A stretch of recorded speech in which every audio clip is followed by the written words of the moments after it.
सरकारी अधिकारी चुकीचा निर्णय घेतला तरी त्यांच्यावर केस होत नाही।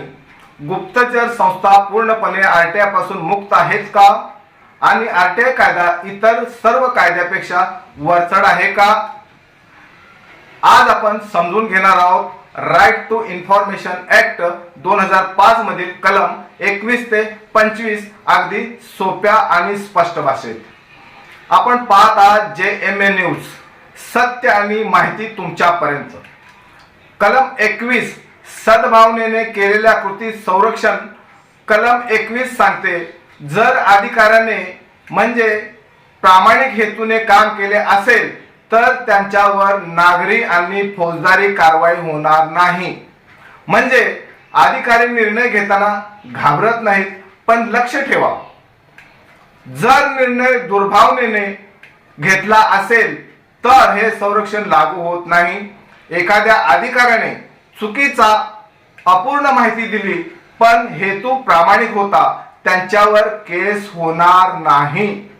कलम 22 आरटीआय कायदा सर्वापेक्षा वरचढ। इतर कोणत्याही कायद्याशी आरटीआयचा संघर्ष झाला तर आरटीआय कायदा प्राधान्याने लागू होईल। म्हणजेच पारदर्शकता सर्वात महत्वाची।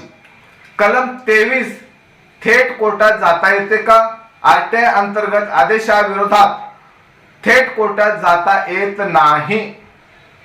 प्रक्रिया अशी आहे, प्रथम अपील अधिकारी, राज्य किंवा केंद्रीय माहिती आयोग, शेवटी उच्च न्यायालय याचिका दाखल करता येते।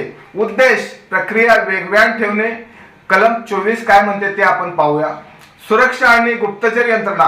काही संस्था आरटीआय याच्या कक्षेबाहेर आहेत, जसे की इंटेलिजन्स ब्युरो आहेत, जसे की सेंट्रल रिझर्व्ह पोलीस आहेत, फोर्स आहेत। मात्र लक्षात ठेवा, जर विषय भ्रष्टाचार किंवा मानवाधिकार उल्लंघनाचा असेल तर माहिती मागता येते। अनेकांना माहित नसेल आणि हा सर्वात महत्त्वाचा पॉइंट आहे।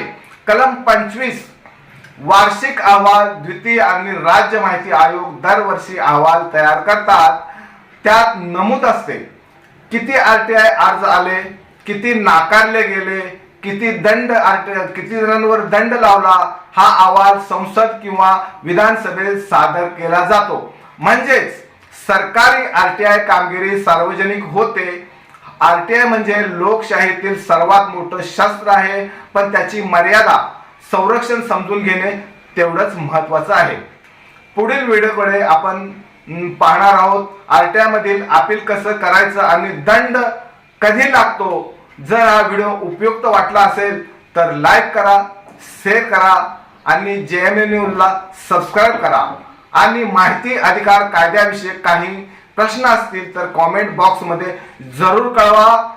धन्यवाद। जय हिंद, जय संविधान।